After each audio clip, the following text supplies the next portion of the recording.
Big Boss Malayalam season 7 live അപ്ഡേറ്റ്സിലേക്ക് പോകാം. ഷാനവാസ് ഇരുന്ന് ആദിലയുടെ അടുത്ത് കുറെ കാര്യങ്ങൾ പറയുന്നുണ്ടായിരുന്നു കേട്ടോ. അനീഷിനെ പറ്റിയുള്ള കുറ്റങ്ങൾ ആണ് പറഞ്ഞുകൊണ്ടിരുന്നത്. നൂറയും പിന്നീട് ഇതിൽ ജോയിൻ ചെയ്യുന്നുണ്ട്. ഷാനവാസ് പറയുന്നതാണ്, ഫ്രണ്ട്ഷിപ്പിന്റെ പേരിൽ എന്നെ മിസ്യൂസ് ചെയ്യാൻ ആരെയാണേലും ഞാൻ അനുവദിക്കത്തില്ല. ഞാൻ പറയാനുള്ള കാര്യങ്ങൾ തുറന്നു തന്നെ പറയും. ആദ്യകാലങ്ങളിൽ അവൻ ചെയ്തുകൊണ്ടിരുന്ന തെറ്റിദ്ധരിപ്പിക്കൽ അത് ഇടയ്ക്ക് കുറച്ച് സമയത്തൊന്നും ഇല്ലായിരുന്നു. അത് വീണ്ടും തുടങ്ങി.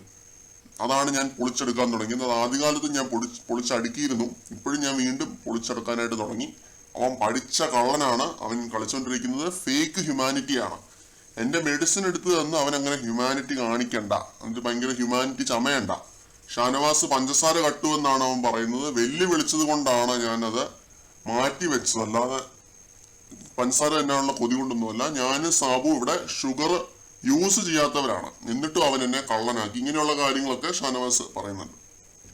ഷാനവാസിന് ഈ ഒരു ഫ്രണ്ട്ഷിപ്പ് ഗെയിം ആയിരുന്നു എന്ന് തെളിയിക്കാനായിട്ട് ഈ ഒരു കോൺവെർസേഷനേക്കാൾ വലിയൊരു തെളിവ് വേറെ ഇല്ല. ഷാനവാസിന് ആ ഒരു ഫ്രണ്ട്ഷിപ്പ് ഒരു ഗെയിം തന്നെയായിരുന്നു. അനീഷിനെ ഒറ്റയ്ക്ക് വിടരുത് എന്നുള്ള ആ ഒരു ആസൂത്രണത്തിന്റെ ഭാഗമായിട്ട് തന്നെ അനീഷിന്റെ പുറകെ പോയി നടന്ന് ഫ്രണ്ട്ഷിപ്പ് ആയതാണ്. അനീഷിന് അത് വളരെ ആത്മാർത്ഥമായ ഒരു ഫ്രണ്ട്ഷിപ്പ് ആണെങ്കിൽ ഷാനവാസിന് അതൊരു പ്യുവർലി ഒരു ഗെയിം മാത്രമാണ്, പ്രേക്ഷകരെ കാണിക്കാൻ വേണ്ടിയുള്ള ഒരു സംഭവം. നമുക്കറിയാം ഷാനവാസ് ഒരു ആക്ടറാണ്. ഷാനവാസിന് അഭിനയിക്കാനായിട്ട് പറ്റും. അന്ന് ആ ഒരു പുകഞ്ഞുള്ളി പുറത്തുനിന്ന് പറഞ്ഞ ടാസ്കിനകത്ത് ഉറക്കം അഭിനയിച്ച് കിടന്ന് എല്ലാവരെയും പറ്റിച്ച് ഇരിക്കുന്ന ഒരു മനുഷ്യനാണ് ഈ ഷാനവാസ് എന്ന് പറയുന്നത്. അപ്പൊ ഫ്രണ്ട്ഷിപ്പ് അഭിനയിക്കാനായിട്ട് ഇത്ര വലിയ പാടൊന്നുമില്ല. നല്ല ഒന്നാന്തരമായിട്ട് അഭിനയിക്കാനായിട്ട് പറ്റും. അത് അങ്ങനെ അഭിനയിച്ച് നടന്നതാണ് അനീഷിന്റെ പുറകെ.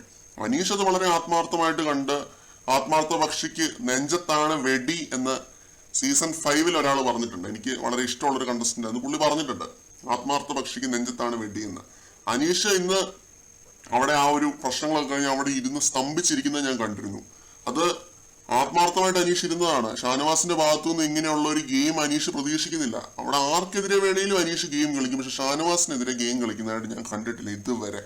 അത് ആത്മാർത്ഥമായിട്ട് ഒരു ഫ്രണ്ട്ഷിപ്പ് എന്നുള്ള നിലയ്ക്ക് വളരെ ആത്മാർത്ഥമായിട്ടാണ് ഷാനവാസിനെ അനീഷ് കണ്ടത്.